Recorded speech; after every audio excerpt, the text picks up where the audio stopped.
ഞാൻ ആ പോലീസ് സ്റ്റേഷനകത്ത് വന്നിരിക്കുമ്പോൾ അകത്ത് സെല്ലിനകത്ത് ഒരു മനുഷ്യൻ ചുരുണ്ടുകൂടി കിടന്നുറങ്ങുന്നുണ്ടായിരുന്നു. എന്നോട് സൂക്ഷിച്ച് നോക്കിയപ്പോഴാണ് നമ്മുടെ ഭാഗത്താണ്. അമലാപ്പോളിൻ്റെ ആദ്യത്തെ നായകൻ ഞാനാണെന്ന് പറയും. വളയം പോലെ തീഗോളം ഉടച്ചക്രമൊക്കെ ഇല്ലേ, അത് കത്തിച്ച് വിടുന്ന പോലെ പോവാ. എന്നെ പിടിച്ചുകൊണ്ട് ക്രോസായിട്ട് താഴേക്ക് ഓട്ടോ ഓടി. ഒരു സ്ഥലത്ത് നിറയെ വെള്ളവും അതിനപ്പുറത്തെ സൈഡിൽ ഒരു തുള്ളി വെള്ളത്തിന് വേണ്ടിയിട്ട് ഓടുന്ന മനുഷ്യരുള്ളൊരു ഷേണി എന്ന് പറയുന്ന ഗ്രാമത്തിന് ഒറിജിനൽ പേര് ആക്ച്വലി എന്നായിരുന്നു. ആദ്യത്തെ ലൈനിൽ ഇങ്ങനെ ഒരു 15 ആനക്കൂട്ടങ്ങൾ നടന്നു പോകും. അതിൻ്റെ തൊട്ട് പുറകെ ഒരു കാട്ടുപോത്ത് കൂട്ടം വരും. ഗവി എന്നൊരു പേര് കേട്ടിട്ടുണ്ടാവും. ഇവിടെ തിയേറ്റർ ഉണ്ടോ എന്ന് ചോദിക്കുമ്പം തിയേറ്ററോ പ്രേം നസീർ മരിച്ചതുപോലും അറിഞ്ഞിട്ടില്ല എന്ന് പറയും. എന്നാൽ അതല്ല സത്യം. ഒരു കാലത്ത് ഒന്നിലധികം തിയേറ്ററിലുണ്ടായിരുന്ന ഇൻ്റർനാഷണൽ റീറ്റെയിൽ ചെയിനായ സ്പെൻസേഴ്സിന് ഈ പറയുന്ന സ്ഥലത്ത് ഷോപ്പുണ്ടായിരുന്നു. എം ടി സാറിനൊപ്പം യാത്ര ചെയ്യും എന്നുള്ളത് എൻ്റെ ജീവിതത്തിലെ ഒരു ഏറ്റവും വിദൂരമായ സ്വപ്നങ്ങളിൽ പോലും ഉണ്ടായിരുന്നില്ല.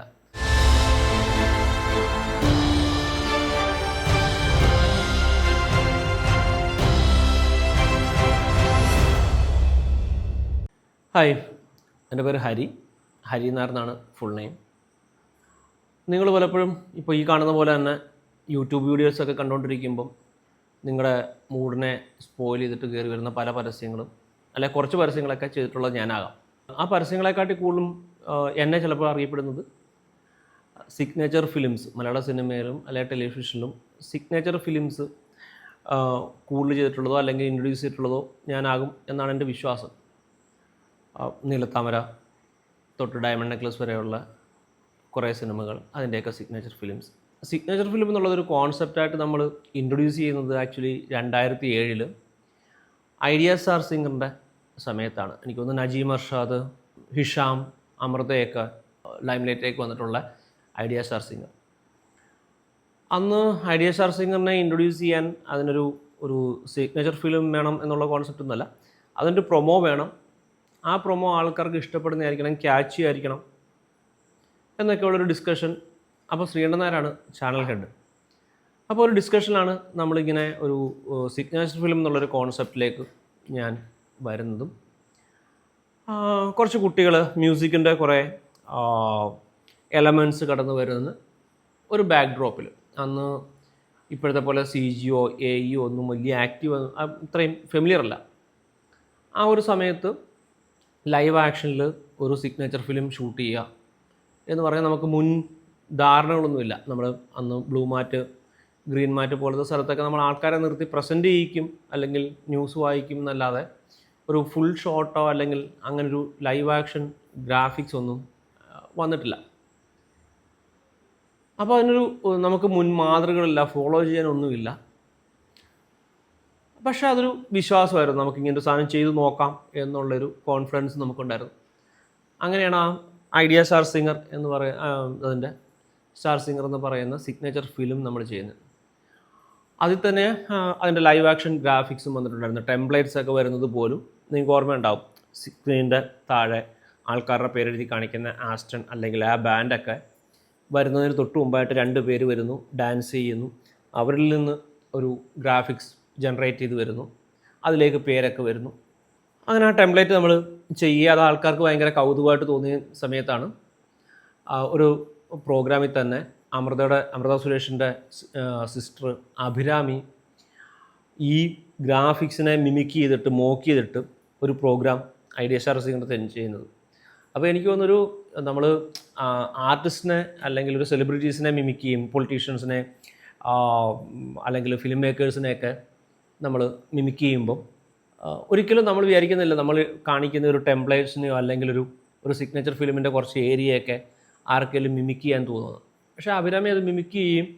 ആ സമയത്ത് നമ്മൾ മനസ്സിലാക്കുന്നത് നമുക്ക് ഏറ്റവും കൂടുതൽ നമ്മൾ മിമിക്ക് ചെയ്യുന്നത് എന്തിനാണ്, നമുക്ക് ഏറ്റവും കൂടുതൽ ഫെമിലിയർ ആകുന്നത് നമുക്ക് ഇഷ്ടമുള്ളൊരു കാര്യത്തിനെ മിമിക്ക് ചെയ്യുമ്പോഴാണ് നമ്മളത് കൂടുതലും ഇഷ്ടപ്പെടുന്നത്, ഓഡിയൻസിന് ഇഷ്ടപ്പെടുന്നത്. അപ്പോൾ അതിൻ്റെ ഒരു അക്സെപ്റ്റൻസാണ്.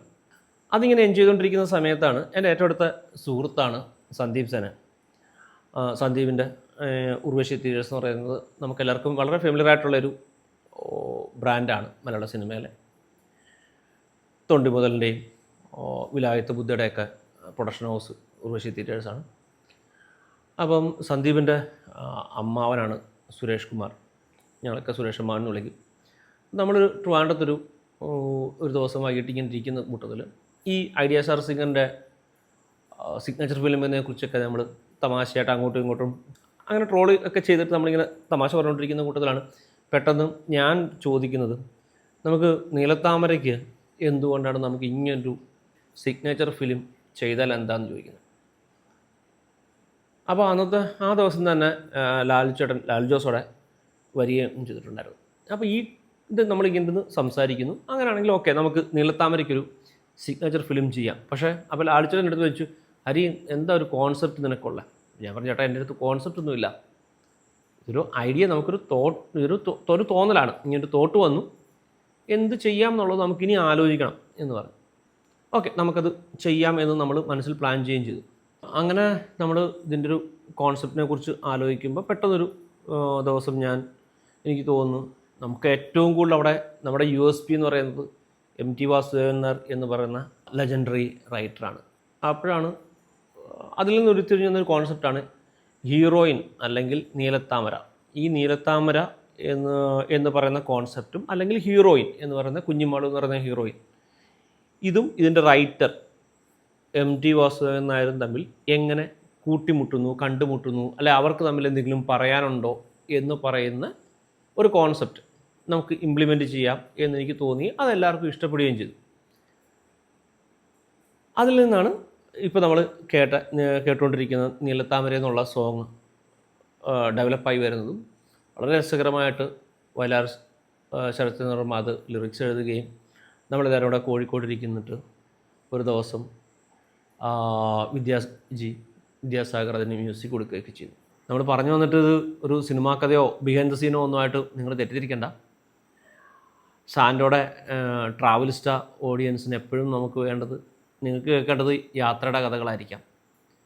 അത് ഫോർച്യുനേറ്റ്ലി എനിക്കൊക്കെ ഉള്ളൊരു ഭാഗ്യം എന്ന് പറയുന്നത്, നമ്മുടെ ഒരു ക്രിയേറ്റീവ് ഫീൽഡ് അല്ലെങ്കിൽ ഒരു ഫിലിം മേക്കിംഗ് അല്ലെങ്കിൽ അഡ്വർടൈസിങ് ഫീൽഡിൽ നിൽക്കുമ്പോൾ നമുക്കുള്ള ഭാഗ്യം എന്ന് പറയുന്നത്, നമ്മുടെ ഇത് 5 പൈസ പോലും ചിലവാക്കാതെ എല്ലാ സുഖസൗകര്യങ്ങളും എൻജോയ് ചെയ്തുകൊണ്ട് തന്നെ പലപ്പോഴും നമ്മളൊരിക്കലും വിചാരിക്കാത്ത സ്ഥലങ്ങൾ കാണാനുള്ള ഭാഗ്യം നമുക്ക് കിട്ടും.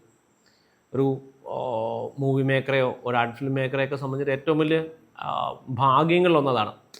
നമ്മളൊരിക്കലും വിചാരിക്കാതെ നമുക്ക് എത്തിപ്പെടാൻ അല്ലെങ്കിൽ ഒരു പെർമിഷൻ എടുത്തിട്ട് നമുക്ക് കയറി ചെല്ലാൻ പറ്റാത്ത സ്ഥലങ്ങളിലൊക്കെ നമുക്ക് കുറേ കൂടെ ഈസിലി ആക്സസിബിൾ ഉണ്ടാവും ആ സ്ഥലങ്ങളിലൊക്കെ. അങ്ങനെ കയറി വലിയ കഥകളൊന്നും അല്ല പറയുന്നത്. പക്ഷേ നമ്മൾ പറഞ്ഞു വന്ന കഥയുടെ ഒരു എക്സ്റ്റൻഷനായിട്ട് പറയുകയാണെങ്കിൽ, ഏറ്റവും ചെറിയൊരു ഗ്രാമം, ആ ഗ്രാമം എന്നെ ഭയങ്കരമായിട്ട് ഇൻഫ്ലുവൻസ് ചെയ്തിട്ടു. അത് ഇൻഫ്ലുവൻസ് ചെയ്താൽ ഗ്രാമത്തിൻ്റെ ഭംഗി മാത്രമല്ല, അതുപോലെ ഭംഗിയുള്ള കുറേ ഗ്രാമങ്ങളും കുറേ നാട്ടിൻപുറങ്ങളും കുറേ വീടുകളൊക്കെ നമ്മൾ കണ്ടിട്ടുണ്ടാവും. പക്ഷേ നമ്മുടെ കൂടെ യാത്ര ചെയ്യുന്ന, നമ്മുടെ കൂടെ ടൈം സ്പെൻഡ് ചെയ്യുന്ന ആളുകൾ ഓരോ സ്ഥലത്തിനെയും, ആ സ്ഥലത്തിൻ്റെ ഒരു മാസ്മരികമായ ഭംഗിയെക്കാട്ടിൽ കൂടുതൽ അവരുടെ പ്രസൻസും അവരുടെ ഇടപെടലുകളൊക്കെ നമ്മുടെ യാത്രകളെ ഭയങ്കര ഭംഗിയാക്കും. അതിനെ നമ്മൾ ഒരിക്കലും വിചാരിക്കാത്തൊരു തലത്തിലേക്ക് കൊണ്ടുപോകും.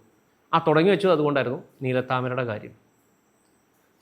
നമ്മളൊരിക്കലും വിചാരിക്കുന്നില്ല ജീവിതത്തിലൊരിക്കലും MT സാറിനൊപ്പം ഒരു വണ്ടിയിൽ ഒരു ഗ്രാമത്തിൻ്റെ ഊടുവഴികളിലൂടെയും അതിൻ്റെ അവിടുത്തെ വരമ്പുകളിലൂടെയും 2 സൈഡിലും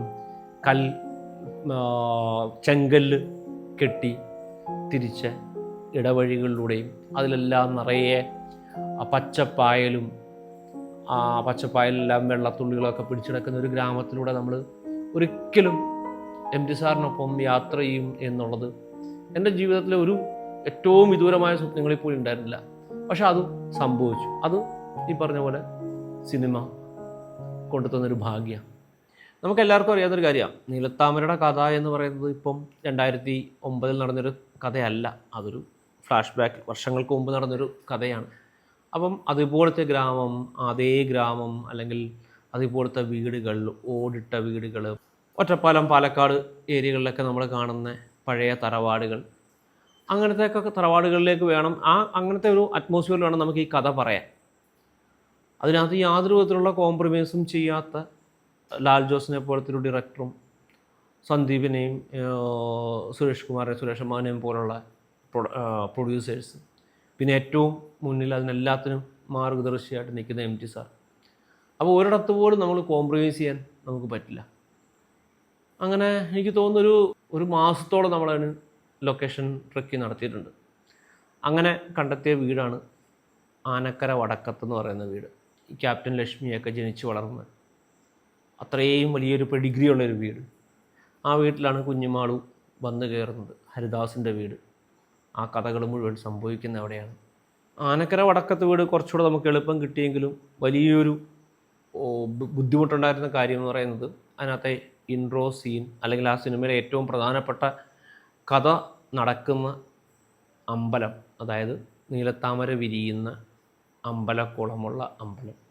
ഒത്തിരി പല ലൊക്കേഷൻസ് നമ്മൾ കണ്ടു നോക്കി അറിയാലോ. ഇപ്പോൾ പല അങ്ങനത്തെ ലൊക്കേഷൻസിലൊക്കെ ചുറ്റുവട്ടത്തും അതിൻ്റെ സറൗണ്ടിങ്സിലൊക്കെ വലിയ വീടുകളും അല്ലെങ്കിൽ കമേഴ്ഷ്യൽ സ്ഥാപനങ്ങളൊക്കെ വന്നിട്ട് ഒരിക്കലും നമുക്കത് ഇപ്പോഴത്തെ ആ ഒരു കാലഘട്ടം നമുക്ക് കാണിക്കാൻ പറ്റുന്നൊരു അറ്റ്മോസ്ഫിയറിൽ ഉണ്ടായിരുന്നില്ല പലയിടത്തും. അങ്ങനെ പല ലൊക്കേഷൻസും നമ്മൾ പല അമ്പലങ്ങളും, എനിക്ക് തോന്നുന്നൊരു പാലക്കാട് തൃശ്ശൂർ ജില്ലയിൽ നമ്മൾ കവർ ചെയ്യാത്ത ഒരു അമ്പലം ബാക്കിയില്ല. അങ്ങനെയാണ് നമ്മൾ ചെമ്മന്തിട്ട മഹാദേവ ക്ഷേത്രം വന്നത്. അതിമനോഹരമായ ക്ഷേത്രം. ക്ഷേത്രത്തിനെക്കാട്ടിലും ആ കലാവിരുത് കാണുന്നത് അതിൻ്റെ ക്ഷേത്രക്കുളത്തിലാണ്. എനിക്ക് കൂടുതലും അത് ഇഷ്ടം തോന്നിയത് അതിൻ്റെ കുളം തന്നെയാണ്. നിറയെ ചെങ്കല്ലുകൾ വെട്ടി ഒതുക്കി അതിമനോഹരമായ ഒരു കലാസൃഷ്ടി, ഒരു പെയിൻറ്റിങ് പോലെയോ അല്ലെങ്കിൽ ഒരു 3 ഡയമെൻഷണൽ സ്ട്രക്ചർ നമുക്ക് ഫീൽ ചെയ്യുന്നൊരു അതിമനോഹരമായ അമ്പലക്കുളം.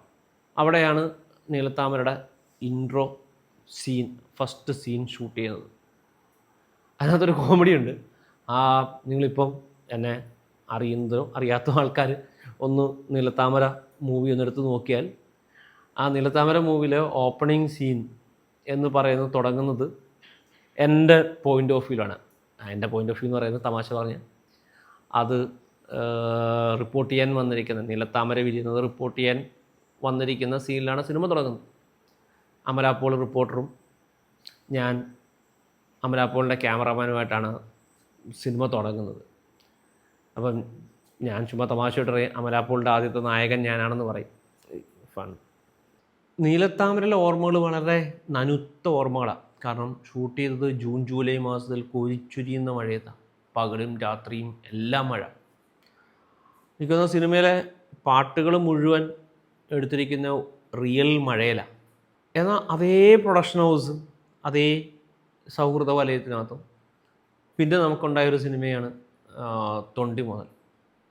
തൊണ്ടിമുതൽ നടക്കുന്നത് 2017 പക്ഷേ നേരെ വ്യത്യസ്തമായിട്ടുള്ളൊരു ലാൻഡ്സ്കേപ്പ്. കഥ തുടങ്ങുന്നത് വൈക്കത്ത് തവണക്കടവ് എന്ന് പറയുന്നൊരു സ്ഥലത്ത്, വെള്ളത്താൽ ചുറ്റപ്പെട്ട് കിടക്കുന്നൊരു ഗ്രാമത്തിൽ നിന്ന് നേരെ നമ്മൾ സിനിമ കഥ എത്തിച്ചേരുന്നത് കാസർഗോഡ് എന്ന് പറയുന്ന വളരെ ഊഷ്മളമായ ഒരു മണ്ണുള്ള ഒരു സ്ഥലത്തേക്കാണ്. ഒരു സ്ഥലത്ത് നിറയെ വെള്ളവും അതിനപ്പുറത്തെ സൈഡിൽ ഒരു തുള്ളി വെള്ളത്തിന് വേണ്ടിയിട്ട് ഓടുന്ന മനുഷ്യരുള്ളൊരു ഗ്രാമം. നമ്മൾ ചെന്ന് ഷേണി എന്ന് പറയുന്ന അല്ലെങ്കിൽ കാസർഗോഡ് എന്ന് പറയുന്ന ആ സ്ഥലത്ത് നിന്ന് നമ്മൾ ഇറങ്ങുമ്പം നമ്മുടെ മനസ്സിൽ ഏറ്റവും സിനിമ കണ്ടുള്ള ആൾക്കാർക്ക് ആ പോലീസ് സ്റ്റേഷനൊക്കെയാണ് തോന്നുമെങ്കിൽ പോലും എനിക്ക് സത്യം പറഞ്ഞാൽ ആ പോലീസ് സ്റ്റേഷനെക്കാട്ടിൽ കൂടുതൽ തോന്നുന്നത് വളരെ ചുമന്ന ഒരു തുള്ളി വെള്ളത്തിനായിട്ട് ദാഹിക്കുന്ന മണ്ണും അവിടെ ഇങ്ങനെ നിരത്തി കിലോമീറ്റർ കണക്കിന് നിൽക്കുന്ന സോളാർ പാടമായിരുന്നു. ഫഹദിൻ്റെ ഇൻട്രൊഡക്ഷൻ ആ സോളാർ പാടത്തിലാണ് സംഭവിക്കുന്നത്. എവിടെ നോക്കിയാലും വെളിച്ചവും ഒരു വൃത്തികെട്ട വെളിച്ചവും വൃത്തികെട്ട തിളക്കവും വൃത്തികെട്ട ചൂടും ഒക്കെയുള്ളൊരു സ്ഥലം. അവിടെ നേരെ ബസ് വന്ന് നിൽക്കുന്നത് ഷേണി പോലീസ് സ്റ്റേഷനിലാണ്. ഷേണിയുടെ രസകരമായിട്ടുള്ള കാര്യം, ഷേണിയുടെ മുൻ പേര്, നേരത്തെ ഉള്ള പേര് ഷേണി എന്ന് പറയുന്ന ഗ്രാമത്തിന് തൊട്ട് മുമ്പ് ആ ഗ്രാമത്തിന് വളരെ രസകരമായിട്ടൊരു പേരുണ്ടായിരുന്നു. രസകരമല്ല സത്യം പറഞ്ഞാൽ. അങ്ങനെ ഒരു ഗവൺമെൻറ് ഓർഡർ അനുസരിച്ച് ആ ഷേണിയുടെ പേര് മാറ്റിയായിരുന്നു ഉണ്ടായിരുന്നത്. ഷേണിയുടെ ഒറിജിനൽ പേര് ആക്ച്വലി എന്നായിരുന്നു. അത് മലയാളത്തിൽ ഒരു അശ്ലീല പദമായതുകൊണ്ട് ആ നാട്ടുകാർക്ക് അത് പിന്നീട് ഒരു ഇഷ്യൂ ആവുകയും അവർ പേര് മാറ്റണമെന്ന് ആവശ്യപ്പെടുകയും അങ്ങനെയാണ് ഷേണി എന്നുള്ള പേര് ആക്ച്വലി വരുന്നത്. അവിടെ ആ സ്കൂളിന് തൊട്ട് മുമ്പ് ഒരു അമ്പലമുണ്ട്. ആ അമ്പലവും സ്കൂളും കണക്ട് ചെയ്തിട്ട് ആ പോലീസ് സ്റ്റേഷൻ അവിടെ നിർമ്മിക്കുകയുണ്ടായിരുന്നു. ആ പോലീസ് സ്റ്റേഷൻ സെറ്റാണെന്ന് ഞാൻ പറഞ്ഞു. പക്ഷെ സെറ്റെന്ന് പറയുമ്പോൾ തന്നെ അതും യാത്രയും തമ്മിൽ നമ്മൾ യാത്ര ചെയ്യാൻ ഇഷ്ടമുള്ള ആൾക്കാർ മനസ്സിലാക്കേണ്ട ഒരു ചെറിയ കാര്യമാണ്. പക്ഷേ ചെറിയ കാര്യമല്ല താനും. നമ്മളെപ്പോഴും ഒരു സ്ഥലത്തേക്ക് യാത്ര ചെയ്യുമ്പോൾ നമ്മൾ നമ്മുടേതായിട്ടുള്ള കുറേ ഡിമാൻഡ്സ് വയ്ക്കും. ലൈക്ക് ഇന്നത് വേണം, AC, അല്ലെങ്കിൽ ചൂടുവെള്ളം, കുളിക്കാൻ ചൂടുവെള്ളം, രാവിലെ AC, ഇങ്ങനെ കുറേ നിബന്ധനകളോട് യാത്ര ചെയ്യുന്ന ആൾക്കാരുണ്ടാവും. പക്ഷെ അവർക്കൊരിക്കലും യാത്ര എൻജോയ് ചെയ്യാൻ പറ്റുമെന്ന് എനിക്ക് തോന്നുന്നില്ല. കാരണം അവരെപ്പോഴും എന്ത് ചെയ്യുന്നത്, അവരുടെ വീട് റീക്രിയേറ്റ് ചെയ്യാനായിരിക്കും ശ്രമിക്കുന്നത്. അല്ല, അവർക്ക് കിട്ടുന്ന ഫെസിലിറ്റീസ് യാത്ര ചെയ്യുന്ന സ്ഥലത്തും റീക്രിയേറ്റ് ചെയ്യാൻ ശ്രമിക്കും. അവിടെ തന്നെയാണ് എൻ്റെ ഒരു ഓപ്പോസിറ്റ് വെർഷൻ ഉള്ളത്. പകൽ കൊടും ചൂടും രാത്രിയിൽ അതുപോലെ തണുപ്പുള്ള സമയത്താണ് നമ്മൾ ഷൂട്ട് നടക്കുന്നത്. ഇവിടെ തൊട്ടിപ്പുറത്ത് അമ്പലത്തിൻ്റെ മൈതാനം, അതിനിപ്പുറത്തെ സൈഡ് സ്കൂളിൻ്റെ മൈതാനം, എല്ലാം ചെങ്കല്ലിങ്ങനെ പഴുത്ത് കിടക്കുന്ന ഒരു കാക്കക്കാലിൻ്റെ പോലും തണലില്ലാത്ത സ്ഥലമാണ്. അപ്പോൾ ഉച്ചയ്ക്ക് ഊണ് കഴിഞ്ഞിട്ട് കുറച്ച് തണുപ്പും ഒരു ഷാഡോയും നിഴലും നോക്കിയിട്ട് ഞാൻ ആ പോലീസ് സ്റ്റേഷനകത്ത് വന്നിരിക്കുമ്പം അകത്ത് സെല്ലിനകത്ത് ഒരു മനുഷ്യൻ ചുരുണ്ടുകൂടി കിടന്നുറങ്ങുന്നുണ്ടായിരുന്നു. എന്നോട് സൂക്ഷിച്ച് നോക്കിയപ്പോഴാണ് നമ്മുടെ ഫഹദാണ്. നായകൻ്റെ പേര് പ്രസാദ് എന്ന് പറയുന്ന പേര് പോലും മോഷ്ടിച്ച കള്ളൻ. പ്രസാദ് എന്ന് പറയുന്ന ഫഹദിൻ്റെ കഥാപാത്രം, അല്ലെങ്കിൽ ബ്രേക്ക് സമയമാകുമ്പോൾ റിയൽ ഫഹദ്, ആ സെല്ലിനകത്ത് സിമെൻറ്റ് തറയുടെ ചെറിയ തണുപ്പ് പറ്റി ഒരു ചുരുണ്ടുകൂടി കിടക്കുക. അങ്ങനെ ഫഹദിൻ്റെ പ്രസാദ് പഠിപ്പിച്ച പാഠമാണ്, ഓരോ യാത്രയിലും നമ്മൾ സന്തോഷം കണ്ടെത്തേണ്ടത് നമ്മുടെ ടൂർ ഓപ്പറേറ്ററിനെയോ നമ്മുടെ കൂടെ നടക്കുന്ന ആൾക്കാരിൽ നിന്ന് മാത്രമല്ല, നമുക്ക് ആ സിറ്റുവേഷനിൽ അല്ലെങ്കിൽ ആ അറ്റ്മോസ്ഫിയറിൽ നമ്മളെങ്ങനെ അതുമായിട്ട് പൊരുത്തപ്പെടുന്നു എന്നുള്ളതാണ്. അതിൽ ഏറ്റവും വലിയ, എൻ്റെ ജീവിതത്തിലെ ഏറ്റവും വലിയ ഉദാഹരണങ്ങൾ, അല്ലെ ഏറ്റവും വലിയ റോൾ മോഡൽ എന്ന് പറയുന്നത് ഈ പറഞ്ഞ സെലിബ്രിറ്റീസ് ഒന്നുമല്ല, അതെൻ്റെ അച്ഛനാണ്. അച്ഛൻ KSEBിയിലായിരുന്നു. KSEBിൽ എന്ന് വെച്ചാൽ എനിക്ക് തോന്നുന്നു KSEBിയിൽ ചിലപ്പം ഏറ്റവും കൂടുതൽ വർഷങ്ങൾ എക്സ്പീരിയൻസ് ഉള്ള ഒരു സ്റ്റാഫ് അച്ഛനായിരുന്നിരിക്കുക. അച്ഛൻ ജോലിയിൽ കയറുന്നത് ശബരിഗിരി പ്രോജക്റ്റ് എന്ന് പറയുന്നതിനേക്കാട്ടിൽ കുറച്ചുകൂടി എളുപ്പം മനസ്സിലാക്കാൻ പറ്റിയ ആൾക്കാർക്ക് ഗവി എന്ന് പറയുമ്പോൾ. അച്ഛൻ എനിക്ക് തോന്നുന്നു അച്ഛൻ്റെ ഒരു 19ാമത്തെ വയസ്സിൽ ആണ് പമ്പ, കക്കി, ആനത്തോട് എന്ന് പറഞ്ഞുള്ള 3 dam, Moozhiyar, Sabarigiri hydro electric പ്രോജക്റ്റും വരുന്നത്. ആ സമയത്താണ് KSEBിയിൽ ജോയിൻ ചെയ്യുന്നത്. അവിടെ നിന്നൊരു 55ാമത്തെ വയസ്സിൽ റിട്ടയർഡ് ആയതിനു ശേഷം പിന്നെ സർക്കാർ ഇടപെട്ടിട്ട് 3 വർഷം കൂടെ സർവീസ് എക്സ്റ്റെൻഡ് ചെയ്ത് കൊടുക്കുകയും ഓൺ കോൺട്രാക്ട് ബേസ് എക്സ്റ്റെൻഡ് ചെയ്ത് കൊടുക്കുകയും ചെയ്ത വ്യക്തി വളരെ കുറവായിരിക്കും. അതിനകത്ത് ഒരാൾ എൻ്റെ അച്ഛനാണ്. പമ്പ, കക്കി, ആനത്തോട്, ഈ 3 മുത്തുകൾ എന്ന് പറയാം, 3 ഡാമുകളാണ്. ഈ 3 ഡാമുകൾ ചേർന്ന് വരുന്നതാണ് ശബരിഗിരി ഹൈഡ്രോ ഇലക്ട്രിക് പ്രോജക്റ്റ്. ഈ 3 ഡാമുകളുടെയും ചാർജായിരുന്നു എനിക്കറിയാവുന്ന സമയത്ത് അച്ഛന്. ഞാൻ ജനിച്ചു വളർന്നതൊക്കെ ഓച്ചിറ എന്ന് പറയുന്ന, ഓണാട്ടുകര എന്ന് പറയുന്നൊരു സ്ഥലത്താണ്. അതിനും ഒരു കണക്ഷൻ വേണമെങ്കിൽ പറയാം നമുക്ക്. ശബരിമല അയ്യപ്പൻ്റെ പൂങ്കാവനത്തിനകത്താണ് ഈ പറയുന്ന 3 ഡാമുകളും വരുന്നത്. അതേസമയം തന്നെ അയ്യപ്പൻ്റെ അച്ഛൻ്റെ സ്ഥാനമാണ് ഓച്ചിറ പരബ്രഹ്മത്തിനുമുള്ളത്. ആത്മീയമായിട്ട് പറഞ്ഞാലും ആ ഒരു കണക്ഷൻ അവിടെയുണ്ട്. അച്ഛൻ്റെ അമ്മയുടെയും കല്യാണം കഴിഞ്ഞ സമയത്ത് തന്നെ അച്ഛനോടൊപ്പം അമ്മ അവിടേക്ക് പോയി. ഞാൻ ഒന്നുകൂടെ ഡീറ്റെയിൽ ആയിട്ട് പറഞ്ഞുതരാം. അതായത് നമ്മുടെ പത്തനംതിട്ടയിൽ നിന്ന് യാത്ര തിരിക്കുന്ന റോഡ് എന്ന് പറയുന്നത് നേരെ ശബരിമലയ്ക്ക് പോകുന്നു. ശബരിമല റോഡ് പോകുന്നു. ആ റോഡ് പ്ലാപ്പള്ളി എന്ന് പറയുന്ന സ്ഥലത്തു നിന്ന് റൈറ്റിലേക്ക് തിരിയുകയും അത് ആങ്ങമൊഴി എന്ന് പറഞ്ഞൊരു മറ്റൊരു ചെറിയ കുഞ്ഞു മലയോര ഗ്രാമമെന്ന് പോലും പറയാൻ പറ്റില്ല ആ സമയത്തൊക്കെ ഞാനൊക്കെ കുഞ്ഞിലെ ആ സ്ഥലത്ത് പോകുമ്പോൾ എന്താ പറയുക, ഈറ ഓല വെച്ചിട്ടുള്ള ചെറിയ കടകളും ഒക്കെ മാത്രമുള്ളൊരു കുഞ്ഞി 2 3 കടകൾ, ഒരു ജീപ്പ് വർക്ക്ഷോപ്പൊക്കെ ഉള്ളൊരു കൊച്ചു സ്ഥലം. അവിടെ നേരെ 30 കിലോമീറ്ററോളം പോകുമ്പോഴത്തേക്ക് മൂഴിയാർ എന്ന് പറഞ്ഞിട്ട് ഈ ശബരിഗിരി ഹൈഡ്രോ ഇലക്ട്രിക് പ്രോജക്റ്റിൻ്റെ പവർ ഹൗസ് ഉള്ള സ്ഥലം വരുന്നു. അവിടെ ഒരു ചെറിയ ഒരു 4 കൂടിയ ജംഗ്ഷൻ ഒന്നും പറയാൻ പറ്റില്ല, കാരണം അവിടെ ഗവൺമെൻറ് ഓഫീസുകൾ മാത്രമുള്ള KSEBയുടെ, ഫോറസ്റ്റിൻ്റെ, കേരള പോലീസിൻ്റെ മാത്രം ഓഫീസുകളുള്ളതും ഒരു ചെറിയ ഇവർക്ക് വേണ്ട സാധനങ്ങളൊക്കെ കിട്ടുന്ന ഒരു പലചരക്ക് കട. ആ പലചരക്ക് കട അച്ഛൻ്റെ തന്നെ ഒരു സുഹൃത്താണ്. കക്ഷി സീതത്തോട് പഞ്ചായത്ത് പ്രസിഡൻ്റായിരുന്നു, ഞങ്ങൾ കുറുപ്പങ്കൾ എന്നൊക്കെ വിളിക്കും. കക്ഷി മരിച്ചുപോയി. അദ്ദേഹത്തിൻ്റെ ആയിരുന്നു ആ പലചരക്കട. അവിടുന്ന് വേണം, അവരാണ് ആ സ്ഥലത്തെ എന്താ പറയുക, റിലയൻസിൻ്റെ സൂപ്പർ മാർക്കറ്റ് എന്ന് പറയാം. എന്തും അവിടെ കിട്ടും, ഉണക്കമീൻ തൊട്ട് അരി വരെ, അല്ലെ അന്നത്തെ പത്രം വരെ അവിടെ വരും. അവിടുന്ന് വീണ്ടും നമ്മൾ മുകളിലേക്ക് കയറണം. കയറിയാൽ പിന്നെ വരുന്നതാണ് കക്കി ഡാം. കക്കി ഡാം കഴിഞ്ഞാൽ അടുത്തത് ആനത്തോട് ഡാം, അത് കഴിഞ്ഞാൽ കൊച്ചു പമ്പ ഡാം വരും. കക്കി ഡാം ആ സമയത്തും വലിയ എനിക്കറിയാവുന്ന, എനിക്ക് ഓർമ്മയുള്ള സമയത്തും ഇപ്പോൾ നമ്മൾ കാണുന്ന പോലെയൊക്കെ തന്നെയുള്ളൂ. അന്ന് പക്ഷേ കേരള പോലീസ് അല്ലായിരുന്നു, അന്ന് സെൻട്രൽ ഗവൺമെൻറ് നേതൃത്വത്തിൽ ആയിരുന്നു അവിടുത്തെ സെക്യൂരിറ്റി ഫോഴ്സ് കൂടുതലും. എനിക്ക് CISF ആണോന്ന് എനിക്ക് കൃത്യമായിട്ട് ഓർമ്മയില്ല. പക്ഷേ അവിടെ ഉണ്ടായിരുന്നതെല്ലാം ഒരു നേപ്പാളി, മണിപ്പൂരി, മേഘാലയ ലുക്കിലുള്ള ആൾക്കാരായിരുന്നു അന്നിവിടെ സെക്യൂരിറ്റി സ്റ്റാഫ് ഉണ്ടായിരുന്നത്. ആൻഡ് അവർ സെൻട്രൽ ഗവൺമെൻറ് സ്റ്റാഫുകളായിരുന്നു. അത് കഴിഞ്ഞിട്ട് അവിടുന്ന് വീണ്ടും ഒരു 15 കിലോമീറ്റർ പോകുമ്പോഴാണ് ആനത്തോട് ഡാം. ആർച്ച് ഡാമുകളിനകത്ത് കേരളത്തിലെ 2ാമത്തെ ഡാം. അവിടെയായിരുന്നു എൻ്റെ കുട്ടിക്കാലം മുഴുവൻ. പലപ്പോഴും എൻ്റെ അടുത്ത് പരിചയപ്പെടുമ്പോൾ ആൾക്കാരൊക്കെ ഇപ്പോഴും ചോദിക്കും നാടെവിടെയാണെന്ന് ചോദിക്കും. അപ്പം ഞാൻ പെട്ടെന്ന് കൺഫ്യൂസ്ഡ് ആവും. തിരുവനന്തപുരമാണോ, ഇപ്പം എറണാകുളമാണോ, അതോ ഓച്ചിറക്കാരനാണോ എന്നൊക്കെ പറയണമെന്ന്. അന്നേരത്തെ ആളുകളുടെ, നമ്മുടെ അടുത്ത് ചോദിക്കുന്ന ആളുകളുടെ രീതി അനുസരിച്ചോ അവർക്ക് വേണ്ട ഉത്തരത്തിനനുസരിച്ചോ ഞാൻ ചിലപ്പം ഓച്ചിറയെന്നോ തിരുവനന്തപുരമെന്നോ എറണാകുളം എന്നൊക്കെ ഉത്തരം പറയും. പക്ഷേ അതൊക്കെ പറയുമ്പോഴും എൻ്റെ ഉള്ളിൽ ഞാൻ എപ്പോഴും പറയാറുള്ള, സ്വയം ബോധിപ്പിക്കും, ഞാനൊരു ആനത്തോടുകാരനോ അല്ലെങ്കിൽ ഗവിക്കാരനോ ഒക്കെ ആണെന്ന് പറയും. കാരണം എൻ്റെ കുട്ടിക്കാലം ഓൾമോസ്റ്റ് ഒരു 6 വർഷത്തോളം എങ്കിലും ഈ പറയുന്ന ആനത്തോടെന്ന് പറയുന്ന സ്ഥലത്തായിരുന്നു. അതിനു മുമ്പ് ആനത്തോടിന് വലിയ ചരിത്രമുണ്ട് എന്ന് അച്ഛൻ പറഞ്ഞു ഞാൻ കേട്ടിട്ടുണ്ട്.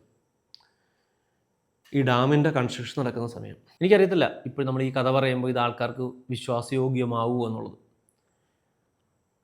അന്ന് എനിക്കറിയാവുന്ന ആനത്തോട് എന്ന് പറയുന്ന ഇന്ന് ഒരു വലിയ 2-3 യൂക്കാലിപ്റ്റസ് മരങ്ങളും ഭൂത ആവേശമേറ്റ പോലത്തെ കുറേ ക്വാർട്ടേഴ്സുകളും ഒക്കെ ഉള്ള ഒരു സ്ഥലം, ഒരു ഡാം മാത്രമുണ്ട്. അവിടെ 2 പോലീസുകാരുണ്ടാവും. ഇതൊന്നും അല്ലാതെ വേറൊരു കാലം എനിക്ക് ഓർമ്മയുള്ളൊരു കാലം ഉണ്ടായിരുന്നു. അതിനു മുമ്പ് വേറൊരു കാലം ഉണ്ടായിരുന്നു, അത് അച്ഛൻ പറഞ്ഞ് മാത്രം കേട്ടൊരു ഓർമ്മയാണ്. എനിക്ക് ഓർമ്മയുള്ള കാലത്തെക്കുറിച്ച് ഞാൻ പറയാം. എനിക്ക് ഓർമ്മയുള്ള കാലത്ത് അന്ന് ആനത്തോട് ഒരു പോസ്റ്റ് ഓഫീസ് ഉണ്ടായിരുന്നു. ഞങ്ങൾ രവീന്ദ്രൻ മാമൻ എന്ന് വിളിക്കുന്നൊരു കോട്ടയംകാരനെന്നാണ് എൻ്റെ ഓർമ്മ. അദ്ദേഹമായിരുന്നു പോസ്റ്റ് മാസ്റ്റർ. അതിനു മുകളിൽ എന്നെ അക്ഷരം എഴുതി പഠിപ്പിച്ചത്. ഇതെല്ലാം ആനത്തോടിലാണ് സംഭവിക്കുന്നത്. നിങ്ങൾ ഈ പറയുന്ന ഇപ്പം നമുക്ക് വളരെ അപ്രാപ്യമായിട്ടുള്ള ഒരു സ്ഥലത്ത് എന്നെ അക്ഷരം എഴുതി പഠിപ്പിച്ചത് രവീന്ദ്രനങ്ങളായിരുന്നു.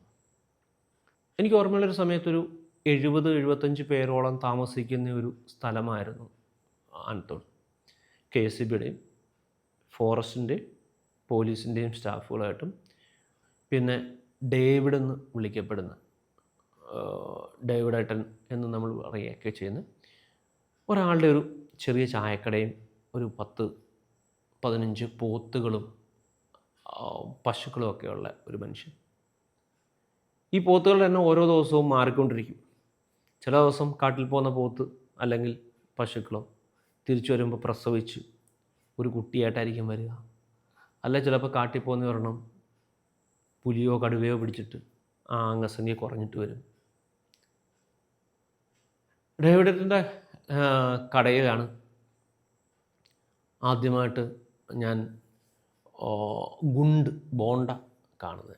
കാരണം അങ്ങനത്തെ ഒരു തണുപ്പുള്ളൊരു പ്രദേശത്ത് വേറെ സ്നാക്കുകൾ അല്ലെങ്കിൽ അങ്ങനത്തെ എന്താ പറയുക കടികളൊന്നും പ്രാക്ടിക്കലായിരിക്കും. അപ്പം ഗോതമ്പ് മാവ് കുഴച്ച് എണ്ണയിൽ വറുത്തെടുക്കുന്ന ഗുണ്ട്, നമ്മൾ ബോണ്ട, തിരുവനന്തപുരത്ത് പഴം കേക്കെന്നൊക്കെ പറയുന്നൊരു സാധനം, ഇതവിടെയാണ് കാണുന്നത്.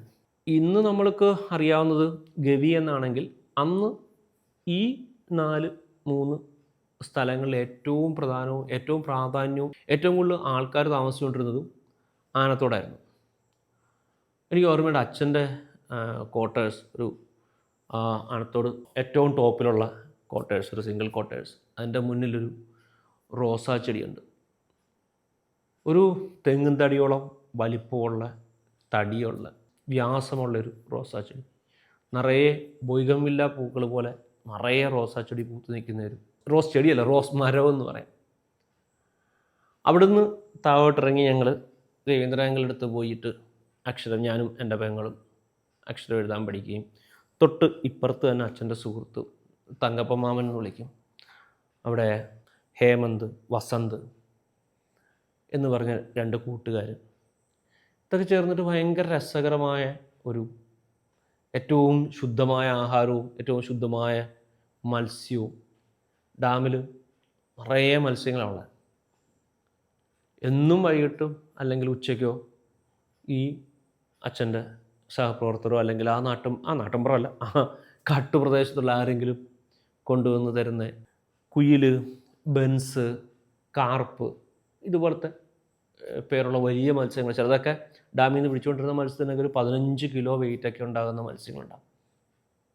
എല്ലാ ദിവസവും വൈകിട്ട് ഞങ്ങളൊരു 3-4 മണിയാകുമ്പോൾ ആ ക്വാർട്ടേഴ്സിൻ്റെ മുമ്പിൽ ഇങ്ങനെ ഇരിക്കുമ്പം ആനത്തോട്, ഞാൻ പറഞ്ഞല്ലോ അച്ഛൻ്റെ ക്വാർട്ടേഴ്സ് ഏറ്റവും മുകളിൽ നിൽക്കുന്നു, അവിടുന്ന് നമുക്ക് നേരെ താഴോട്ട് കാണുന്ന ആനത്തോട് എന്ന് പറയുന്നത് ഒരു ചതുപ്പാണ്, എപ്പോഴും ആനകളുള്ള ഒരു ചതുപ്പ്. അതിന് തൊട്ടിപ്പുറത്തായിട്ട് എപ്പോഴും വൈകുന്നേരം ആയിക്കഴിഞ്ഞാൽ ഇങ്ങനെ സ്വർണ്ണ നിറത്തിൽ ലൈറ്റ് വീഴുന്ന ഒരു പുൽമേട്, വലിയൊരു പുൽമേട്, പിന്നെ അത് കാടുമായിട്ടൊക്കെ കണക്ട് ചെയ്തു. വൈകുന്നേരം 3 മണി 3:30 ആകുമ്പോഴത്തേക്കൊരു റുട്ടീൻ പരിപാടിയാണ്. കട്ടൻ കാപ്പിയൊക്കെ കുടിച്ച് അവിടെ ഇരിക്കുമ്പോൾ ആദ്യത്തെ ലൈനിൽ ഇങ്ങനെ ഒരു 10-15 ആനക്കൂട്ടങ്ങൾ നടന്നു പോകും. നിങ്ങൾ ആ വഴിയിലുള്ള കമ്പും മരങ്ങളും ഒക്കെ ഓടിച്ചിട്ട് അത് അറുമതിച്ചിങ്ങനെ പോകും. അതിൻ്റെ തൊട്ട് പുറകെ ഒരു കാട്ടുപോത്തും കൂട്ടം വരും. അത് അച്ഛൻ പറഞ്ഞു തന്നെയാണ്, ഈ പല മരങ്ങളുടെ ഇലയ്ക്ക് പുലിനേക്കാട്ടിൽ ടേസ്റ്റുള്ള സ്വാദുള്ള പല മരങ്ങളുണ്ട്, അതിൻ്റെ ഇലകളുണ്ട്. കാട്ടുപോത്തുകൾക്കിത് ഒരിക്കലും കയറി പിടിച്ചെടുക്കാൻ പറ്റത്തില്ല. അപ്പോൾ ഈ ആന ഒടിച്ചിടുന്നതിൻ്റെ ബാക്കി നാമ്പുകളും ഈ ഇലകളും തളിരളുകളും തിന്നാൻ വേണ്ടി അതിൻ്റെ പുറകിന് ഒരു 10-30 കാട്ടുപോത്തുകൾ വരും. അവരും ചവച്ച് ഉപേക്ഷിച്ച് പോയ സാധനങ്ങൾ തിന്നാൻ വേണ്ടി, ഈ ഇലകൾ തിന്നാൻ വേണ്ടി അതിൻ്റെ പുറകെ മ്ലാവിൻ്റെയോ മാനിൻ്റെയോ ഒക്കെ ഒരു കൂട്ടം വരും. ഇതിങ്ങനെ മാർച്ച് പാസ്റ്റ് പോലെ, നമ്മൾ റിപ്പബ്ലിക് ഡേക്ക് ഇങ്ങനെ മാർച്ച് പാസ്റ്റ് പോകുന്ന പോലെ ഇതിങ്ങനെ കൺമുന്നിൽ കൂടെ പോകും. ജീവിതത്തിൽ നമ്മൾ ഏറ്റവും കൊതിപ്പിച്ചിട്ടുള്ള, ഇനിയും ഒരിക്കലെങ്കിലും തിരിച്ചു പോകണം എന്ന് നമ്മൾ ഞാൻ ആഗ്രഹിച്ചിട്ടുള്ള ഒരു നാട്, ഒരു കാലം ഉണ്ടെങ്കിൽ ഉറപ്പായിട്ടും അത് ഈ കാലഘട്ടമായിരുന്നു. സ്കൂളിംഗ് ഒക്കെ തുടങ്ങിയതിന് ശേഷം എന്നാണോ വേനലവധിക്ക് സ്കൂൾ അടയ്ക്കുന്നത്, അന്നത്തെ ദിവസം ഓച്ചിറയിൽ നിന്ന് രാവിലെ 5:30 പത്തനംതിട്ടയ്ക്കൊരു ബസ്സുണ്ട്. ആ ബസ്സിൽ 2 മാസത്തേക്കുള്ള തയ്യാറെടുപ്പോടെ ഞാനും അമ്മയും പെങ്ങളും, ഞങ്ങൾ സ്കൂളിംഗ് ഒക്കെ ആയപ്പോൾ അമ്മ പിന്നെ തിരിച്ചു വന്നു. ഞാൻ പറയുന്നതൊരു, ആദ്യം പറഞ്ഞത് കൊച്ചുനാളിലെ കാര്യമാണെങ്കിൽ ഇപ്പോൾ ഒരു 7ാം ക്ലാസ് 6ാം ക്ലാസ് ഒക്കെ ആകുമ്പോഴത്തെ കാര്യമാണ്. അമ്മയും പെങ്ങളും ഞാനും പിന്നെ ഏതെങ്കിലും കസിൻസോ ഒക്കെ ഉണ്ടാവും. ഞങ്ങൾ നേരെ പത്തനംതിട്ട ചെല്ലും. പത്തനംതിട്ട ബസ് സ്റ്റാൻഡിൽ ചെന്നിറങ്ങും. ഒരു 9:30 ആകുമ്പം പത്തനംതിട്ട എത്തും. പത്തനംതിട്ട എത്തിക്കഴിഞ്ഞാൽ ഒന്നുകിൽ അച്ഛൻ ജീപ്പുമായിട്ട് പത്തനംതിട്ട വന്നിട്ടുണ്ടാകും, അതല്ലാന്നുണ്ടെങ്കിൽ പത്തനംതിട്ടയിൽ നിന്ന് അന്ന് കൊച്ചുപമ്പ ബസ്സുണ്ട്. നമ്മൾ നേരത്തെ പറഞ്ഞ് ആനത്തോട് കഴിഞ്ഞിട്ട് തൊട്ടടുത്ത ഗവിക്കും ആനത്തോടിനും ഇടയ്ക്കുള്ള ഒരു സ്ഥലമാണ് കൊച്ചുപമ്പ. ഇന്ന് കൊച്ചുപമ്പയാണ് കുറച്ചുകൂടെ ആനത്തോട് ആരുമില്ലാതെ അനാഥമായി പോയ ഒരു സ്ഥലമായി തീർന്നെങ്കിൽ, കുറേ തകർന്നു പോയ ക്വാർട്ടേഴ്സുകളും കുറേ സ്വപ്നങ്ങൾ മാത്രമുള്ളൊരു സ്ഥലമാണെങ്കിൽ കൊച്ചുപമ്പ കുറച്ചുകൂടെ ഇന്ന് കുറച്ചുകൂടെ ആക്റ്റീവാണ്. ബട്ട് പഴയതുപോലെ വെച്ചിട്ടല്ല ഞാൻ പറഞ്ഞത്, ആനത്തോടിനെക്കാട്ടിൽ. കൊച്ചുപമ്പയ്ക്ക് ഒരു ബസ് ഉണ്ടാവും. ആ ബസ്സിൽ കയറി കഴിഞ്ഞാൽ ആങ്ങമൂഴിയോ അല്ലെങ്കിൽ മൂഴിയാറോ കഴിഞ്ഞാൽ പിന്നെ ആ ബസ്സിൽ വേറെ ആരും ഉണ്ടാകില്ല. പിന്നൊരു 30-40 കിലോമീറ്റർ ചുറ്റളവിൽ ഒരു 4-5 പേര് മാത്രമായിരിക്കും ഉണ്ടാകുക. നമ്മൾ സ്വന്തമായിട്ടൊരു ബസ് ഹയർ ചെയ്തിട്ട് ചാർട്ടർ ചെയ്ത് പോകുന്ന പോലെ വരും. ആനത്തോട് വന്നു ഇറങ്ങും. അവിടെ തന്നെ ഈ നേരത്തെ പറഞ്ഞ രവിയങ്കളുടെ കാര്യം പറഞ്ഞില്ലേ, രവിയങ്കളുടെ പോസ്റ്റ് ഓഫീസിനോട് ചേർന്ന് തന്നെ KSRTC ഡ്രൈവർക്കും കണ്ടക്ടർക്കും റെസ്റ്റ് ചെയ്യാനുള്ളൊരു സ്പേസും ഉണ്ടാകും. അവരവിടെ കിടക്കും, കിടന്നുറങ്ങി പിറ്റേ ദിവസം തിരിച്ചു പോരുന്ന രീതി. ഈ ബസ്സിനകത്താണ് അവിടേക്ക് പത്രം വരുന്നത്. ഈ ബസ്സിനകത്തേക്കാണ് ആ നാട്ടിൽ അന്നുള്ള ആൾക്കാർക്ക് ജീവിക്കാനുള്ളത് എന്തും വരുന്നത്. നേരത്തെ പറഞ്ഞ് ഉണക്കമീൻ തൊട്ട് അരി വരെ വരുന്നത്. ഉച്ചയ്ക്ക് 1:30 ആകും ബസ് അവിടെ എത്താൻ. 1:30ക്കാണ് പുറം ലോകത്തെ വാർത്തകൾ അന്ന് ആനത്തോട്ടിലും കൊച്ചുപമ്പയിലുള്ളവർ അറിയുന്നത്. മൊബൈലില്ല, ആകെയുള്ളൊരു ടെലിഫോൺ സർവീസ് ഉണ്ട്, KSEB. എനിക്കതിൻ്റെ ഇപ്പോഴും ടെക്നിക്കലി എനിക്കത് പറഞ്ഞുതരാൻ അറിയില്ല. ടവർ ടു ടവർ, അതായത് ഇപ്പം അച്ഛൻ്റെ അടുത്തൊരു കാര്യം നമുക്ക് എമർജൻസി ആയിട്ട് പറയണം, ആ ഒരു എക്സ്പീരിയൻസ് എനിക്കുണ്ട്. അച്ഛൻ്റെ അച്ഛൻ, എൻ്റെ അപ്പൂപ്പൻ മരിച്ച സമയത്ത് അച്ഛനെ അറിയിക്കുന്നത് കൊല്ലത്ത് സബ്സ്റ്റേഷനിൽ നിന്ന് ചെന്ന് വിവരം പറയുകയും കൊല്ലത്ത് സബ്സ്റ്റേഷനിൽ നിന്ന് പമ്പ സബ്സ്റ്റേഷനിലേക്ക്, അത് ടെലികോം ഡിപ്പാർട്ട്മെൻ്റ് അല്ല, KSEBയുടെ തന്നെ ടവറിൽ നിന്ന് പോലെ ടവറിൽ കൂടെ തന്നെ ഒരു കേബിൾ വലിച്ചിട്ടുണ്ടാവും. അതിലാണ് ഒരു നമ്പർ കറക്കിയാൽ അവിടെ റിങ് ചെയ്യും. അതിനകത്താണ് വിവരം അവിടെ അറിയിക്കുന്നത്. മാർച്ച് ലാസ്റ്റ്, ഏപ്രിൽ, മെയ് ഈ സമയമായിരിക്കും ഞാൻ വീണ്ടും എൻ്റെ നാടെന്ന് ഞാൻ വിശ്വസിക്കുന്ന ഒരു സ്ഥലത്തിനെ പിന്നീട് കാണുന്ന എല്ലാ വർഷവും. അതിൽ തന്നെ ഏറ്റവും രസകരമായിട്ടുള്ള ഒരു അനുഭവമുണ്ട്. രസകരമല്ല, അതൊരു ആത്മീയ യാത്രയും കൂടെയാണെന്ന് പറയാം. ഇന്നത് നിയമപരമായിട്ട് ശരിയാണോ തെറ്റാണോ എന്നൊന്നും എനിക്കറിയില്ല. ബട്ട് അന്നത് നമുക്ക് ആക്സസിബിളായിരുന്നു, പ്രാപ്യമായിരുന്നു. അന്നതിന് നിയമപ്രശ്നങ്ങളുണ്ടായിരുന്നില്ല എന്ന് എനിക്ക് തോന്നുന്നു. അച്ഛൻ്റെ കൂടെ ഈ പോകുന്ന മാസങ്ങളിൽ ഏതെങ്കിലും ഒരു ദിവസം ഞങ്ങൾ നേരെ പൊന്നമ്പലമേട് പോകും. പൊന്നമ്പലമേട് ഒരു വാച്ച് ടവറുണ്ട്, അവിടെ വരെ ജീപ്പിൽ പോകും. ജീപ്പിൽ പോയിട്ട് പിന്നെ അവിടെ നിന്നൊരു 3/4 മണിക്കൂറാണ്, 3/4 മണിക്കൂർ നമ്മൾ നടന്ന് മുകളിലേക്ക് കയറും. തലപ്പൊക്കത്തിന് മുകളിൽ ഒരു 10-12 അടി ഉയരത്തിൽ വളർന്നിരിക്കുന്ന വലിയ പുല്ലുകളുള്ള ഒരു വഴി, ഒരു ചെറിയ നടപ്പാതയുണ്ടാകും. പിന്നെ ഇപ്പോഴൊക്കെ നമ്മൾ മനസ്സിലാക്കുന്ന കാര്യം എന്ന് വെച്ചാൽ, എനിക്ക് തോന്നുന്നു പെരിയാർ ടൈഗർ റിസർവിൽ ഏറ്റവും കൂടുതൽ പുലികൾ കടുവകളുമുള്ള സ്ഥലം അതാണ് എന്ന് ഞാൻ പിന്നെ എപ്പോഴും വായിച്ചു. കാരണം ഇത്രയും നല്ല പുൽമേടുകളുള്ളത് കൊണ്ട് തന്നെ മാനും മ്ലാവും കാട്ടുപോത്തും ഒക്കെ തിമിർത്ത് നടക്കുന്നൊരു സ്ഥലമാണ്. അതുകൊണ്ട് തന്നെ ആഹാരമുള്ളത് കൊണ്ട് തന്നെ അവിടെ ഏറ്റവും കൂടുതൽ കടുവകളും പുലികളും ഉണ്ട്. പൊന്നമ്പലമേട് ചെന്ന് കഴിഞ്ഞാൽ പൊന്നമ്പലമേടിൽ നമ്മൾ ചെന്ന് കാണുന്നത് ഒരു കല്ല് വെച്ച് കെട്ടിയ ഒരു റൂമിൻ്റെ സൈസിനേക്കാട്ട് ചെറിയ ഒരു പ്ലാറ്റ്ഫോം, പൊട്ടിപ്പൊളിഞ്ഞ് കിടക്കുന്നൊരു പ്ലാറ്റ്ഫോം. അവിടെ നിന്ന് കുറച്ചുകൂടെ മുന്നോട്ട് നടന്നാൽ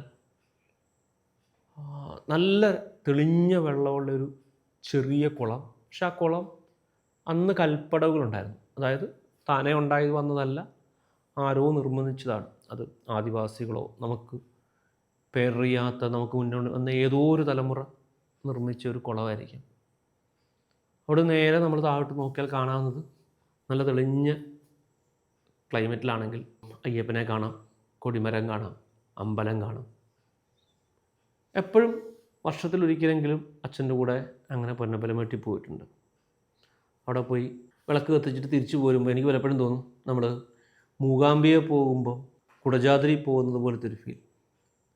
അതൊരു വലിയ യാത്രയാണ്.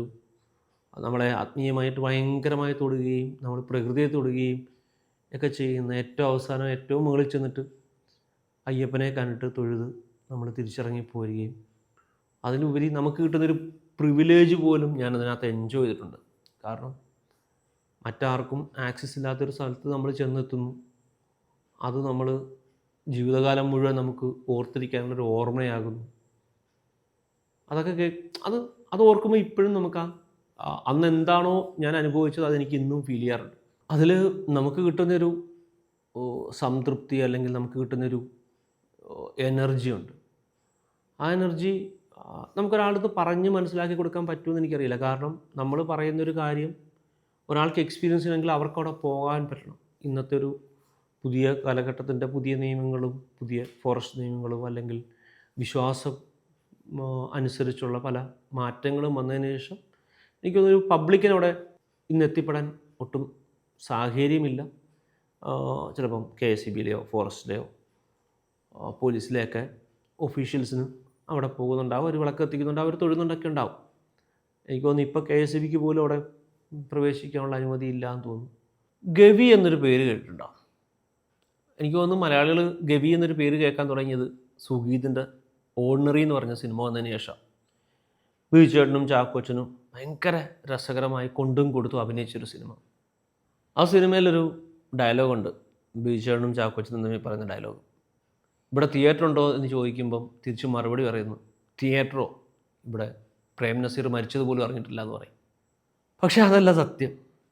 ഒരു കാലത്ത് ഒന്നിലധികം തിയേറ്ററിലുണ്ടായിരുന്ന നമുക്കെല്ലാം വളരെ സുപരിചിതമായ ഇൻ്റർനാഷണൽ റീറ്റെയിൽ ചെയിനായ സ്പെൻസേഴ്സ്, UK നമ്മുടെ കൽക്കട്ടയിലും ബോംബെയിലുമൊക്കെ നെറ്റ്വർക്കുള്ള സ്പെൻസേഴ്സിന് ഈ പറയുന്ന സ്ഥലത്ത് ഷോപ്പുണ്ടായിരുന്നു. അതൊരു കാലമായിരുന്നു. ഡാമിൻ്റെ കൺസ്ട്രക്ഷൻ നടക്കുന്ന സമയത്ത് 10,000, 5,000 അതിൽ കൂടുതലും ആൾക്കാർ, എനിക്ക് എൻ്റെ കൃത്യം കണക്കറിയില്ല, അച്ഛൻ പറഞ്ഞു കേട്ടുള്ളത്. ആ സമയത്ത് തിയേറ്ററുകളും സ്പെൻസർ റീറ്റെയിൽ ചെയിനും ഒക്കെ ഉണ്ടായിരുന്നൊരു കാലഘട്ടവും ഇതിനുണ്ടായിരുന്നു. അവിടെയാണ് നമ്മൾ നേരത്തെ പറഞ്ഞൊരു വീണ്ടും കണക്ട് ചെയ്യുന്നത്. ഹൈഡ്രോ ഇലക്ട്രിക് പ്രോജക്റ്റുകൾ വരുമ്പോൾ അതിനെതിരെ നമ്മൾ യുദ്ധം ചെയ്യും, പരിസ്ഥിതി എന്നൊക്കെ പറയുമ്പോൾ ശരിയാണ്. ആ സമയത്ത് പരിസ്ഥിതിക്ക് കുറച്ച് ദോഷങ്ങൾ വന്നാൽ ഒരു സമയം കഴിഞ്ഞിട്ട് ഇത് റൺ ചെയ്ത് തുടങ്ങിയാൽ ഇത് വീണ്ടും പ്രകൃതിയിലേക്ക് തിരിച്ചു കൊടുക്കുക ചെയ്യും. ഇന്നും എനിക്ക് ആനത്തോടിലും കൊച്ചുബൊമ്പയിലും ഗവിയിലും ഒക്കെ നിങ്ങൾ യാത്ര ചെയ്യുന്ന റോഡ്, നമ്മളിപ്പം ഫോറസ്റ്റ് വേറെ എങ്ങോട്ടും വിടില്ല, അതിൻ്റെയൊക്കെ ലെഫ്റ്റും റൈറ്റും ഒക്കെ എടുക്കുന്ന കാട് കയറിപ്പോയ ഒത്തിരി വഴികളുണ്ട്.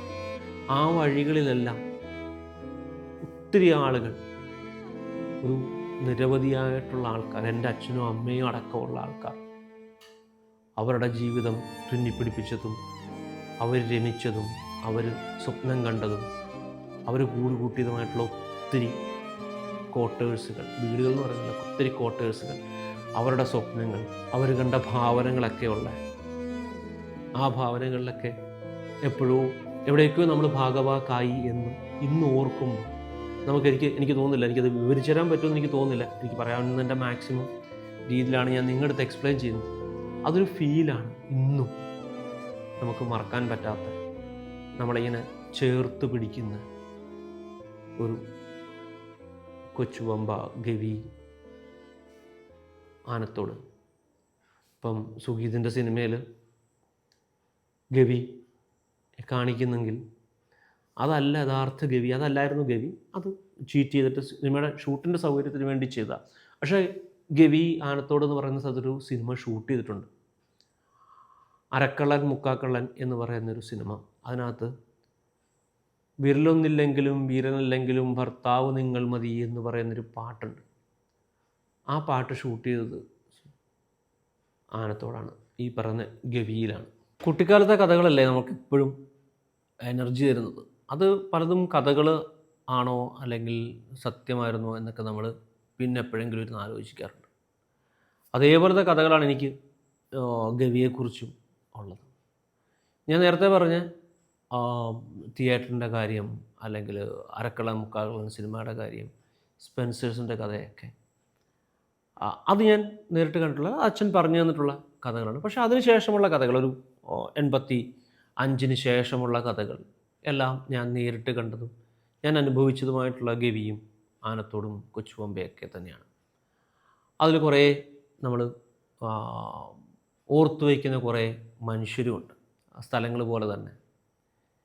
KSEBിൽ ചെറിയ സഹായത്തിനൊക്കെ മീൻസ് അതെനിക്കൊന്ന് എന്തോ കോൺട്രാക്ട് ജോബ് പോലെയൊക്കെ ആയിരിക്കും അന്ന്, ഹാൻഡ് റെസിപ്റ്റ് എന്നൊക്കെയാണെന്നൊന്ന് പറയുന്നതാണ് അച്ഛൻ പറഞ്ഞു കേട്ടോ ഓർമ്മ.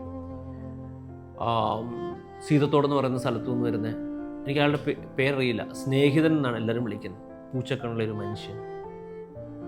അച്ഛൻ്റെ കൂടെ വർക്ക് ചെയ്തിരുന്ന കുറേ സുഹൃത്തുക്കൾ, അച്ഛൻ്റെ തങ്കപ്പ അമ്മവൻ, തോമസ് ചേട്ടൻ, സുരേന്ദ്രൻ ചേട്ടൻ എന്നൊക്കെ പറയുന്നത്, രവീന്ദ്രൻ അങ്കിള്, പിന്നെ അന്ന് KSEBിയുടെ ഡ്രൈവറായിരുന്നു, ജീപ്പിന് ഡ്രൈവറായിരുന്ന അങ്കിളെ എന്ന് വിളിക്കുന്നുണ്ട്. സത്യം പറഞ്ഞ് ഞാനിപ്പോൾ പേര് മറന്നുപോയി, അങ്കിള് മരിച്ചുപോയി.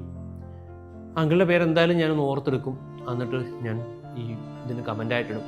കാരണം കേരളത്തിൻ്റെ ഊർജ ഹിസ്റ്ററിയിൽ അല്ലെങ്കിൽ എനർജി ഹിസ്റ്ററിയിൽ അവരുടെയൊക്കെ പേര് ഒരിടത്തെങ്കിലും മെൻഷൻ ചെയ്ത് പോയില്ലെങ്കിൽ അതൊരു നീതികേടായിപ്പോവും.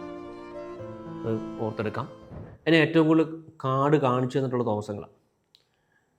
അച്ഛനടുത്ത് പറഞ്ഞിട്ട് ആനത്തോട്ടിൽ നിന്ന് നമ്മൾ കുറച്ച് മുകളിലേക്ക് ജീപ്പൊന്നും പോയില്ല, ഒരു 1.5 മണിക്കൂർ നടക്കണം കാട്ടിക്കൂടെ. കാടല്ല ആക്ച്വലി, ഈ മൊട്ടക്കുന്ന് പോലെയാണ് കിടക്കുന്നത്, ലൈക്ക് വലിയ കുന്നാണ്. അത് കയറി പോകണം. അവിടെ ഒരു വരയാടുമേട് എന്ന് പറഞ്ഞിട്ടൊരു സ്ഥലമുണ്ട്. അപ്പോൾ എൻ്റെ അടുത്ത് പറഞ്ഞു വരയാടുമേട്ടിൽ പോകാം എന്ന് പറഞ്ഞു. അന്ന് എൻ്റെ കയ്യിൽ സെനിത്ത് എന്ന് പറഞ്ഞിട്ടൊരു ക്യാമറ ഉണ്ട്. സെനിത്ത് എന്ന് പറഞ്ഞാൽ എനിക്ക് തോന്നും SLRനകത്ത് ഏറ്റവും വില കുറഞ്ഞ ക്യാമറയാണ്, റഷ്യൻ മെയ്ഡ് ക്യാമറയാണ്. എൻ്റെ ഷട്ടർ ക്ലോത്താണ്, മെറ്റലല്ല.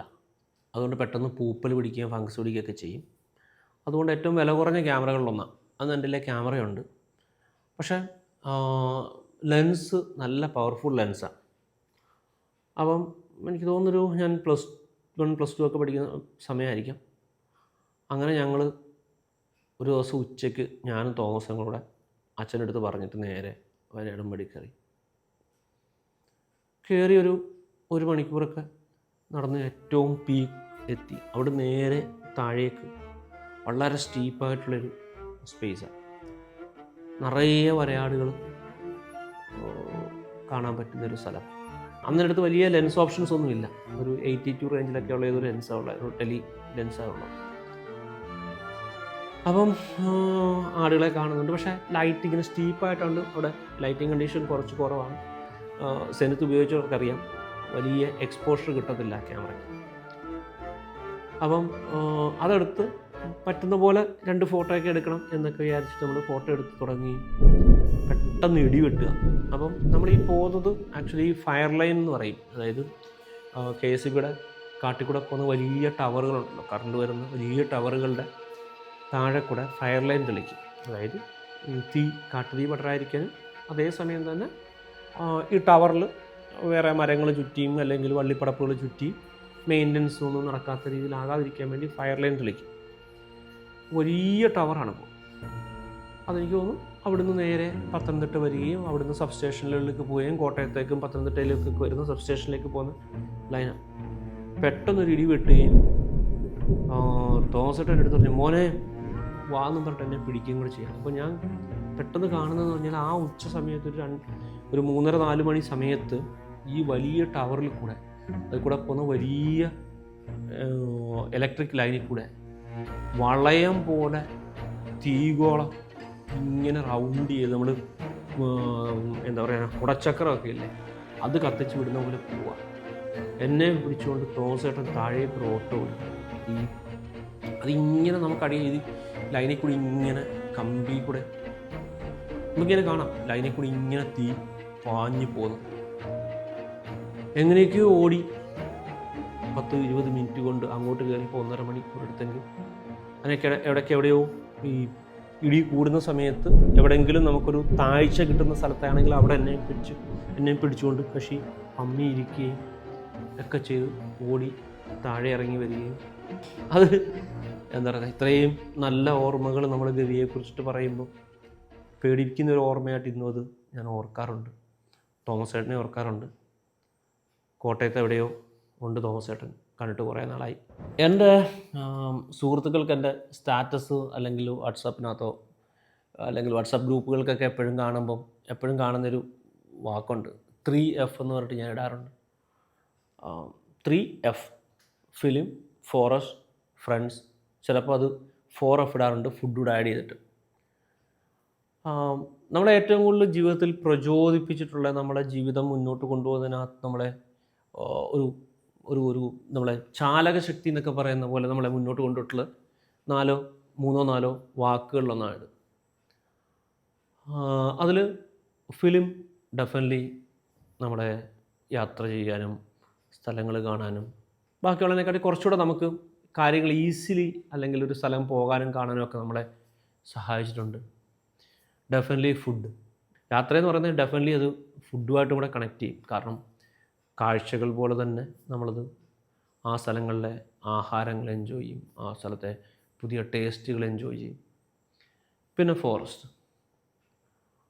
അതിപ്പോഴും ഒരു മരീചികയായിട്ട്, അന്ന് എനിക്ക് കുറേ കൂടെ ഈസിലി ആക്സസിബിൾ ആയിരുന്നെങ്കിൽ ഇന്നെനിക്ക് അത്രയും ആക്സസ് ഫോറസ്റ്റിനകത്തേക്ക് കിട്ടുന്നില്ല. പക്ഷേ അതേ അസൂയ സത്യം പറഞ്ഞാൽ എനിക്ക് തോന്നാറുണ്ട്. ഭയങ്കര രസകരമായിട്ട് യാത്ര ചെയ്യുകയും അത് യൂട്യൂബിൽ കൂടെയും സോഷ്യൽ മീഡിയയിൽ കൂടെയും അതൊക്കെ ഭയങ്കര രസകരമായിട്ട് തന്നെ നിങ്ങളുടെ മുമ്പിൽ എത്തിച്ചേരുകയും ചെയ്യുന്ന ട്രാവലിസ്റ്റേയും സാൻഡോയും ഒക്കെ കാണുമ്പോൾ സത്യം പറഞ്ഞാൽ ഒരു കുറച്ച് കുശുമ്പും അസൂയൊക്കെ എനിക്കും തോന്നാറുണ്ട്. നിങ്ങൾക്കും അങ്ങനെ തന്നെ ആയിരിക്കും എന്ന് എനിക്കറിയാം. നമ്മൾ പോയ വഴികളിലൂടെ വീണ്ടും യാത്ര ചെയ്യുമ്പം നമ്മളാ പോയ കണ്ട കാഴ്ചകൾ മാത്രമല്ല നമ്മുടെ മനസ്സിൽ വരാറുള്ളത്, അല്ലേ? നമ്മൾ കണ്ട മനുഷ്യർ, ചിലപ്പോൾ നമ്മളുടെ സ്ഥലത്ത് ചെല്ലുമ്പോൾ അവിടെ നമുക്കൊരു നല്ല ചായ ഒഴിച്ച് തന്ന ചായക്കടക്കാരൻ ചേട്ടൻ, അല്ലെങ്കിൽ നമ്മളെ കൃത്യമായ ഒരു സ്ഥലത്ത് അധികം പൈസ വാങ്ങിക്കാതെ മാന്യമായി പെരുമാറി അവിടെ കൊണ്ടിറക്കിയ ഓട്ടോ ചേട്ടൻ, ഇവരൊക്കെ നമ്മളെ ആ സ്ഥലത്തേക്ക് വീണ്ടും വീണ്ടും വീണ്ടും കൂട്ടിക്കൊണ്ടുപോകും. ഇപ്പം നമ്മൾ ഗവിയുടെ കാര്യം പറഞ്ഞു നിർത്തിയപ്പം ഞാൻ പറഞ്ഞില്ലേ, രവിയങ്കൽ മരിച്ചുപോയി, തോമസ് ചേട്ടൻ, സുരേന്ദ്രൻ ചേട്ടൻ, തങ്കപ്പൻ മാമൻ, ഡേവിഡ് ഏട്ടൻ, ഇങ്ങനെയൊക്കെ കുറേ മനുഷ്യർ. ഈ മനുഷ്യരെ നമ്മൾ എപ്പോഴെങ്കിലും ജീവിതത്തിൽ ഇനി ഒരിക്കലെങ്കിലും കാണുമോ കേൾക്കുമോ എന്നൊന്നും നമുക്കറിയില്ല. പക്ഷേ കാലം മാറി, നമ്മുടെ സാഹചര്യങ്ങൾ മാറി, നമ്മുടെ കണക്ടിവിറ്റി കൂടി, നമുക്ക് കുറച്ചുകൂടെ ആൾക്കാരെ പെട്ടെന്ന് കണ്ടെത്താൻ പറ്റും. ഔട്ട് ഓഫ് ടോപ്പിക് ആണെങ്കിൽ പോലും അതുപോലെ ഓട്ടോ ചേട്ടൻ, ഇത് പറഞ്ഞു വന്ന കൂട്ടത്തിൽ ഒരു കാര്യം ഓർത്താൽ, ഒരു പ്രാവശ്യം മധുരയിൽ പോയപ്പോൾ അവിടെ ഒരു ഓട്ടോ ചേട്ടൻ എൻ്റെ കൂടെ രാവിലെ തൊട്ട് സകല അമ്പലങ്ങളിലും കൊണ്ടു കടന്ന് ഉച്ചയായപ്പോൾ സർ ഇവിടുന്ന് കരിദോശ കഴിച്ചില്ല പിന്നെ എവിടെയാണെന്നും പറഞ്ഞിട്ട് ഏറ്റവും നല്ല കരിദോശ വാങ്ങിത്തന്ന് എന്നെ ട്രെയിൻ കയറ്റിവിട്ട ബാലു അയ്യാവ് എന്ന് പറയുന്ന ഓട്ടോ ചേട്ടൻ. നമ്മൾ നേരത്തെ തന്നെ പറഞ്ഞ് തുടങ്ങിയ പോയിന്റിലാണ് നമ്മൾ വീണ്ടും വരുന്നത്. യാത്രകളെന്ന് പറയുന്നത് കുറച്ച് കാഴ്ചകൾ കാണുക, കുറച്ച് ഫോട്ടോ എടുക്കുക എന്നുള്ളത് മാത്രമല്ല. ഓരോ യാത്രയിലും നമ്മൾ കണ്ടുമുട്ടുന്ന ആൾക്കാർ, അവർ നമ്മുടെ ജീവിതത്തിൽ നമ്മുടെ ചില നിമിഷങ്ങളിൽ നമ്മളെ തൊടുന്നത്, നമ്മുടെ ഹൃദയത്തെ തൊടുന്നത്, ഇതൊക്കെ ചേരുമ്പോഴാണ് ഒരു യാത്ര പൂർത്തിയാകുന്നത്. യാത്രകൾ ഒരിക്കലും പൂർത്തിയാകില്ല എന്ന് പറയുന്ന പോലെ തന്നെ ഇവരൊന്നും നമ്മുടെ ജീവിതത്തിൽ നിന്ന് പോയി പോകുന്നില്ല. ഇവരെയൊക്കെ നമുക്ക് വീണ്ടും കണ്ടുമുട്ടണം. ഈ ഗവിക്കഥകളിൽ പറഞ്ഞ പല മനുഷ്യരും ഇന്നും ജീവിച്ചിരിപ്പുണ്ട്. അവരെ ഒന്നുകൂടെ പോയി കാണണം. പ്രത്യേകിച്ചും തോമസ് ഏട്ടനെ. അതുപോലെ തന്നെ പുതിയ മനുഷ്യരുടെ കഥകളുമായി, പുതിയ യാത്രകളുടെ കഥയുമായി എപ്പോഴെങ്കിലും നമുക്കും കണ്ടുമുട്ടണം എന്നെനിക്ക് ആഗ്രഹമുണ്ട്. അതിനു മുമ്പ് ഒരിക്കൽ കൂടെ മധുരയിൽ പോകണം. ആയിരക്കണക്കിന് ഓട്ടോ ചേട്ടന്മാരുടെ ഇടയിൽ നിന്ന് ബാലുജി അവനെ കണ്ടെത്തണം. ഒന്നുകൂടെ പോയൊരു കരിദോശ കഴിക്കും. ആ കഥയുമായി പറ്റിയാൽ നിങ്ങളുടെ മുന്നിലേക്ക് വീണ്ടും വരാം.